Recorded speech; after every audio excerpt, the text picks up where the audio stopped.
निकाल दिए गए, खुदा के घर से निकाल दिए गए। क्यों? नाफरमानी के सबब से, गुनाह के सबब से निकाल दिए गए। उस वक्त एक बाप का घर सुनसान खाली पड़ गया।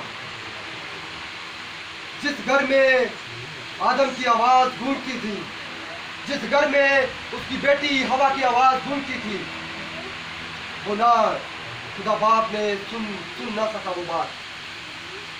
जिस आदम को खुदा देखता था, अपने बेटे को देखता था, खुश होता था, उस वक्त खुदा आदम को ना देख सका। क्यों?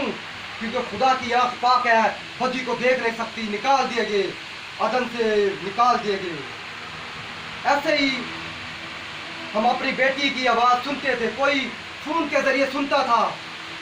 वकार भाई अक्सर रात को जाते होंगे, अपनी वाइफ की आवाज सुनते होंगे। उसकी बेटी अपनी माँ की अभी आवाज नहीं सुन सकती। ऐसे खुदा बाप को दुख था कि वो अपनी बेटी और अपने यानी कि अपने बेटे आदम की आवाज नहीं सुन सका, निकाल दिए गए। उस वक्त खुदा बाप ने कहा कि तूने गुनाह किया है, इसलिए तू अब खाक है और खाक में लौट जाएगा। वो इंसान को पता चला कि मौत क्या है, वो इंसान को पता चला कि हमारी हकीकत अब क्या है, वहां से पता चला कि इंसान का दुख क्या है, वहां से पता चला इंसान को तकलीफ क्या है, वहां से इंसान को पता चला कि भूख क्या है, वहां से इंसान को पता चला कि प्यास क्या है, वहां से इंसान को पता चला अब हमें जमीन को जोतना है। तो ऐसे ही खुदा बाप जो इंसान निकाल दिया गया, खुदा बाप सोच में था। ये नहीं कि खुदा बाप ने उन्हें अपने घर से निकाल दिया और खुदा बाप खुश था। ना ना ना, कलाम मुकद्दस में आया है कि रूह आहें भर भर के शफायात करती है। ये किसकी रूह है? खुदा की रूह है। खुदा आज भी आंसुओं के साथ रोता है जब हम गुनाह करते हैं। खुदा को पसंद नहीं कि कोई इंसान मरे। खुदा आज भी दुख की हालत में है, क्योंकि उसने अपने बेटे किसको खो दिया? आदम को खो दिया है। उसके बाद आदम के दो होते हैं बेटे। कौन कौन सा बेटा था उसका? काइन ने किसका कत्ल किया? हाबिल का। जब हाबिल का कत्ल हुआ तो पहली बार मातम आदम ने देखा था। पहली बार मातम, दुख, आंसू, रोना, तकलीफ, अपने बेटे की जुदाई। सबसे पहले बाप आदम यानी कि हमारा खुदा जो एलोहीम है, उसने देखा।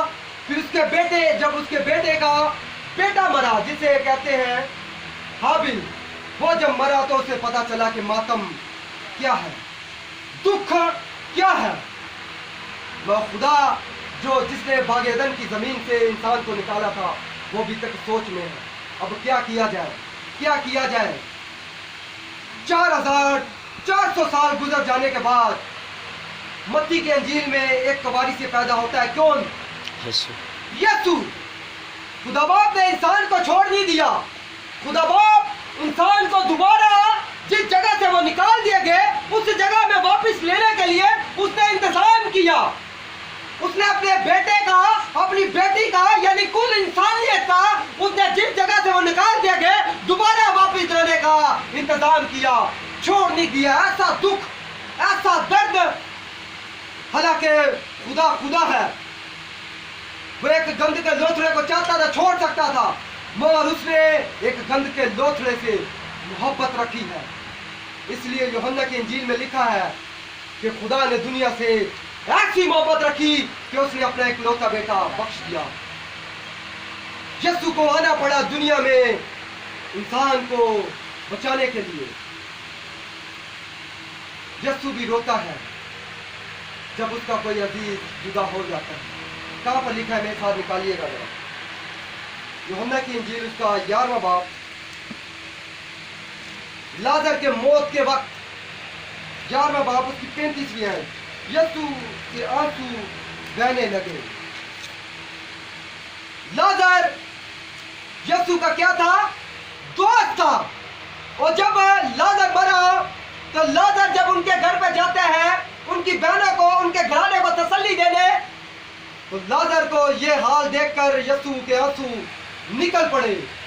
यीशु को याद आया कि जब मैं बाग एदन में था तो मेरे बाप ने आदम को कहा था तू खाक है और खाक में लौट जाएगा।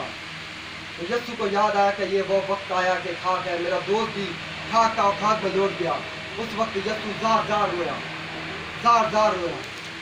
मगर लाजर खुश नसीब था, उसका दोस्त कौन था? यीशु। आज हम भी दोस्त बनाते हैं मगर बेवकूफ दोस्त बनाते हैं, जो गलत सलाह देते हैं, जो गलत राह की तालीम देते हैं। मगर लाजर का दोस्त यीशु था, और जिसका दोस्त यीशु है वो मुर्दा जी उठेगा। Hallelujah hallelujah. इसलिए दोस्त बनाए, मगर अपनी दोस्त बनाए जो अब तक आपके साथ रहेगा। इसको आपका दुख है, ये आपके दुख में रोता है। आप जब रोते हैं ये आपके साथ रोता है। आप जब दुख में होते हैं ये आपके साथ दुख में रहता है। ये वो दोस्त है। एक कहानी याद आ रही है मेरे को। एक शख्स होता है, जंगल में जाता है, जंगल में रीछ को सांप पकड़ लेता है। सांप पकड़ यानी का बड़ा अजदहा पकड़ लेता है। वो शख्स उस अजदहा से रीछ को बचा लेता है।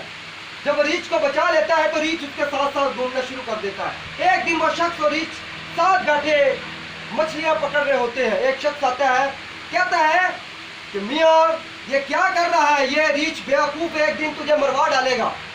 वो कहता है नहीं नहीं नहीं, इसकी मैंने जान बचाई है, ये कैसे मुझे मरवा डालेगा, बल्कि ये तो जब से मैंने इसकी जान बचाई मेरे साथ साथ चलता है। वो कहता है नहीं ये बेवकूफ है, ये तुझे मरवा डालेगा। वो कहता है नहीं तू जा अपना काम कर। वो शख्स चले जाता है। कुछ दिन गुजर जाने के बाद वो शख्स सोता है, जो रीछ को बचाता है सोता है। उसके चेहरे पर मक्खियां बैठती हैं, रीछ भगाता है फिर आ जाती है, भगाता है फिर आती है, ये सिलसिला चलता रहता है। वो एक पत्थर रहता है, जैसी मक्खी बैठती है वो उसके मुंह पर मार देता है। अब उसको उसकी बात माननी चाहिए थी। इससे हमने क्या सीख मिलती है कि बेवकूफ की दोस्ती हमें मरवा डालती है। ऐसे ही कई बेवकूफ शख्स अभी आपके कानों में फुसफुड़ाएंगे, वकार भाई के कानों में फुसफुड़ाएंगे, कहेंगे कि अपने जगह वापस लौट जा, अपने जहां से तू आया था वापस लौट जा। वकार भाई को बताना चाहता हूं वो आपके दोस्त नहीं, वो आपके दुश्मन है। असल दोस्त यीशु है, जो कहता है लाजर कब्र से बाहर आ। वो तो शुक्र है यीशु ने लाजर का नाम लिया। अगर ये कहता है मुर्दे बाहर आ तो कई मुर्दे बाहर आ जाते। खुदा ने लाजर अपने दोस्त को बुलाया और कब्र से बाहर आ गया।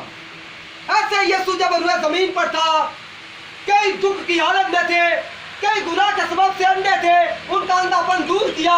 कई गुनाह के सबब से लंगड़े थे, उनका लंगड़ापन दूर किया। कई गुनाह के सबब से दुख के मारे थे। यीशु मसीह जब आया तो एक तारीकी में एक बड़ा नूर चमका। आज इस घर में मैं चाहता हूं कि नूर चमके, तारीकी में नूर चमके, और आपको इस बात का इल्म हो कि एक दिन इंसान की हकीकत यह है कि इंसान मर जाएगा, कुछ इस रुए जमीन पर बाकी ना रहेगा। मगर जो मुर्दा मसीह में मरता है, यानी कि जो मुर्दा इस कलाम को ताउम्र पढ़ता रहता है, उसकी अगर हड्डी में कलाम है तो उसकी हड्डी हरकत में है। एक पुराने नामे का एक शख्स था जिसकी हड्डी हरकत में थी, और उसकी हड्डी के साथ एक सिपाही जब टच हुआ तो सिपाही जी उठा। कौन था? एलिया का शागिर्द था। कौन था? अलीशा को जब दफन किया गया, उसके साथ उसी को जब कब्र को खोदा किया, अलीशा की हड्डियां थी। जब उस सिपाही को लटाया गया तो उस हड्डी के साथ जब सिपाही जुड़ा तो वो सिपाही जी उठा। हालेलुया। इसे कहते हैं कलाम। जो यीशु में मरता है वो मरता नहीं बल्कि सो जाता है। सोए हुए आदमी को जगाया जा सकता है, मगर जो मर गया वो तो मर गया। उसके लिए अदालत का एक होलनाक वक्त मुकर्रर है। जो भी सोचते नहीं और कहते हैं हम कुछ भी करें चलता है, चलता नहीं। एक अदालत का एक सलाम है आपको देकर जा रहा हूं। मरते तो सब है, मरने के बाद का भी एक सफर है। वो वही सफर है, भयानक सफर। या तो हम कहते हैं एंजॉय करो, टीवी देखो, ये फिल्में देखो, नशा करो, सब कुछ करो, मगर असल जिंदगी मौत के बाद की। मौत के बाद पता चलेगा कि यहाँ या वहाँ, ये यहाँ वहाँ क्या है। जाके हमेशा की जिंदगी या तो हमेशा की आग। लिशा के अंदर कलाम था, उसकी हड्डी हरकत में थी। ऐसे ही मैं चाहता हूँ आपके अंदर भी कलाम हो। अदालत के दिन आपकी हड्डी भी, यानी कि जब यीशु आवाज दे, आपकी हड्डी में भी हरकत हो। यीशु आवाज देगा तो लिखा है कि मुर्दा जिंदा हो जाएंगे, जी उठेगा, जी उठेगा। आज हमें बड़े दुख है इस दुनिया में। किसी की माँ चली गई, किसी का भाई चला गया, किसी का फला चला गया, किसी का फला चला गया, किसी की जॉब नहीं, किसी का बच्चा नहीं, तो किसी का फला नहीं। यीशु कहता है मकाश 21 में कि देख, मैं तेरे आंखों के आंसू सब पोंछ दूंगा।